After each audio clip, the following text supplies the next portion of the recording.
Question है on mixing of non volatile solute in 200 ml of water is boiling point becomes 100.52 degree Celsius if Kb for water is 0.6 kelvin kilogram per mole the molecular weight of solute. अपने को निकालना है molecular weight of solute. देखो क्या क्या दे रखा है, volume of water दे रखा है आपको 200 ml।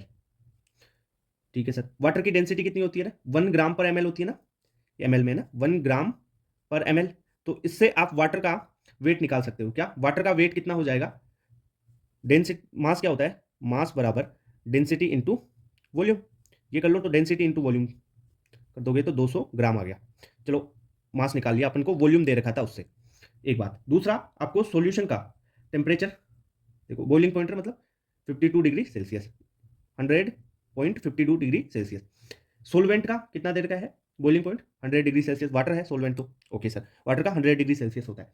अपने को डेल्टा टी भी निकालना है, तो डेल्टा टी भी क्या हो जाएगा, 0.52 डिग्री सेल्सियस माइनस 100, तो ये हो जाएगा 0.52 डिग्री सेल्सियस या केल्विन। ठीक है, डिफरेंस आप डिग्री सेल्सियस में निकालो केल्विन में निकालो, डिफरेंस सेम आता है, ध्यान रखना है ना। डेल्टा केल्विन और डेल्टा डिग्री सेल्सियस दोनों सेम रहेगा, डिफरेंस सेम रहता है ना। डिफरेंस की बात कर रहा हूँ, डिफरेंस डेल्टा की है ना, डिफरेंस की फॉर्मूला देख लो क्या लगाओगे, delta T B is equal to K B into molality.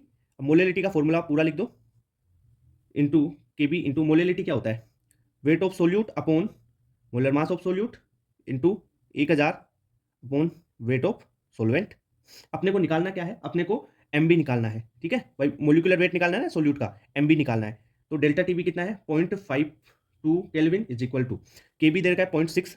ठीक है, इंटू डब्ल्यू बी कितना है 3 ऑन एम बी, तो 3 ग्राम है ना, 3 ग्राम नॉन वोलेटाइल सोल्यूट इंटू 1000, और वेट ऑफ सोलवेंट कितना है 200 ग्राम। ठीक है, निकाल लिया।